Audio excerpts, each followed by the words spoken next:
Good morning, dear students. You are once more welcome for our lesson of today. We want to encourage those who are on our walking and to inform the others who are not yet on to come on, because there is no time to waste. This is not time to be lazy. Take note that as we have continued with the program, evaluations will come after. And this is already your third term evaluation. So we want to call on everybody to be working. Make sure that in any lesson, you always take up your pen and paper and take down points, take down notes when the teacher is talking and interacting with the classroom. You take down the points so that at the end you also build your own notes before getting to see what the teacher has for you to copy. That makes a difference between you and somebody who was not online. It is very important, the aspect of writing. Take note, each lesson is 1 hour 30 minutes. And if a lesson is 1 hour 30 minutes, it means you listen through and then you get now step by step gradually and you pick the points and you take them. Note that when the teacher is talking and interacting with you, you can get more points as compared to somebody who will just come to get the notes. That makes you a student with a difference. So I want to call on you to sit up. As I'm saying, your pen and your paper is ready as we go on with the lesson of today. Our lesson of today, we are to continue with the tissue. Our last lesson, we had epithelial tissue. And can somebody remind us on some epithelial tissues that we had? We had simple epithelial tissue and compound epithelial tissue. Can we remind ourselves on some of the simple epithelial tissues that we had? Yes. Somebody says squamous epithelium. Yes. Somebody say cuboidal. Correct? Yes. Somebody says columnar. Any other one? Somebody says ciliated epithelium.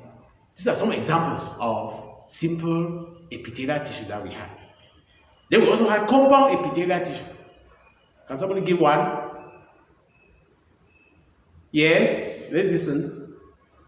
Good. He says pseudostratified epithelium. This tells us that you people are up and you are walking.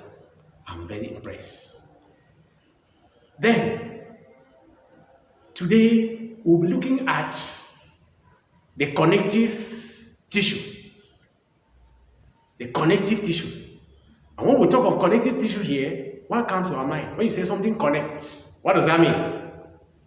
Yes, that it links, that it joins two things, or two or more things together. The connective tissue join two or more things together. So we expect that at the end of this lesson, we'll have some summary functions of the epithelial tissue, some importance of the epithelial tissue, general. And then I also expect you to come out with the different types of connective tissue. The different types of connective tissues.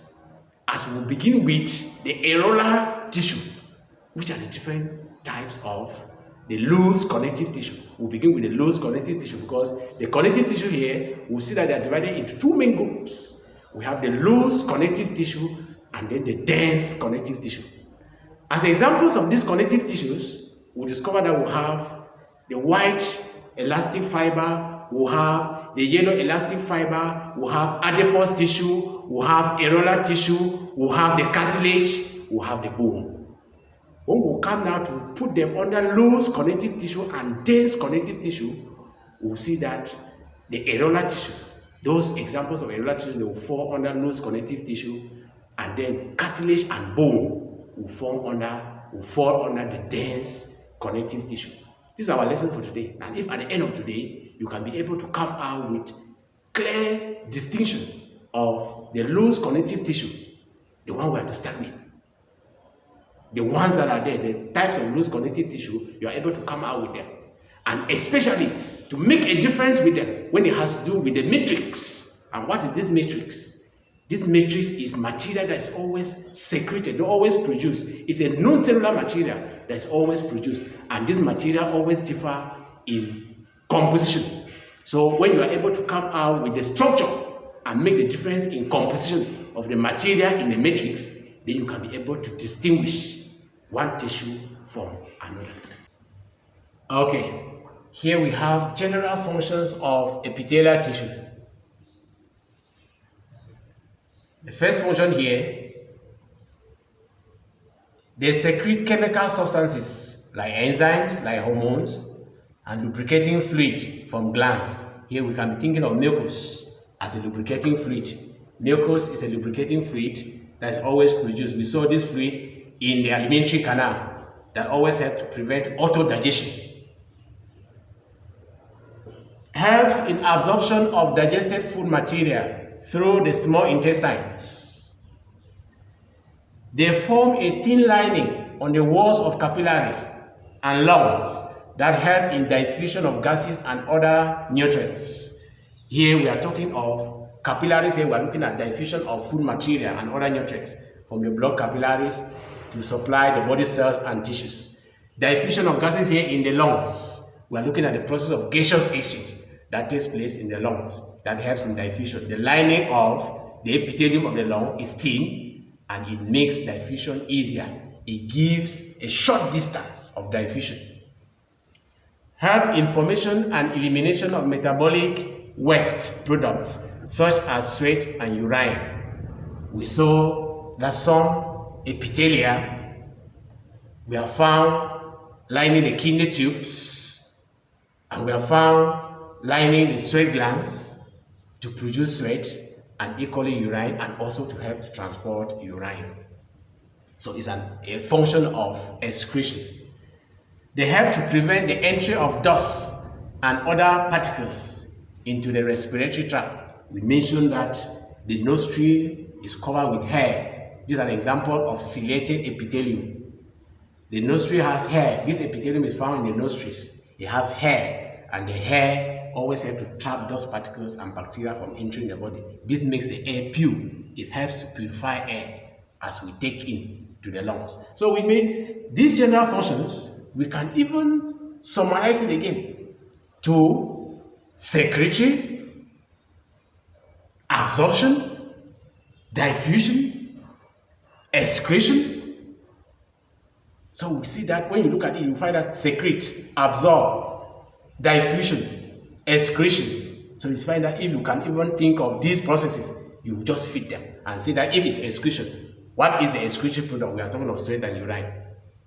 If it's transportation, like we mentioned that even this cilia is found in the oviduct. This oviduct is found in the female system that channels the egg into the uterus.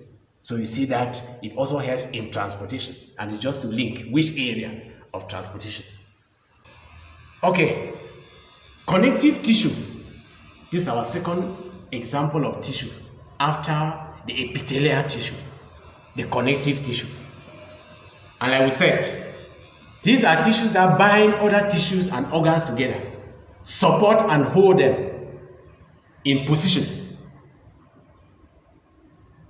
And that one distinct characteristic is that the cells produce extracellular matrix, that is non-cellular material, as I mentioned. And this non-cellular material could be made of solid or liquid, it could be loose or dense, it could be flexible or rigid. We mentioned that rigid means firm. It could produce something that will make something strong and hard. And we say the different kinds of connective tissues. We are just giving the different kinds. We are talking of areolar tissue, the adipose tissue, white fibrous tissue, yellow elastic tissue, cartilage, and bone. These are some examples. Areolar tissue, adipose tissue, white fibrous tissue, yellow elastic tissue, and we have cartilage and bone. As we go to see the two main groups of the connective tissue, we'll also see where these examples, where these kinds, they fall. So the cartilage and bone are skeletal in function,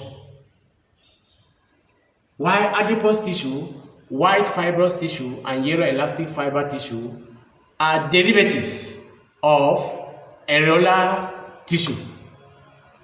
What does this mean? It means when we mention areolar tissue, we'll discover that these ones will fit in. They will fit in as part of the areolar tissue. But cartilage and bone will be coming as part of the adipose tissue.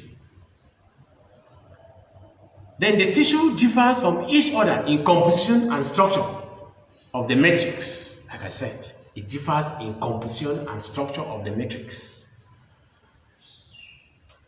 And if we look back to what we had in biology, and we're talking about blood, and we say blood is a tissue, now you can now confirm here that blood and lymph are connective tissue with liquid matrix. They are connective tissue.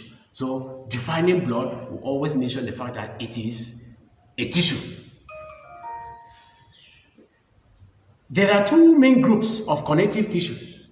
We have the loose connective tissue and the dense connective tissue.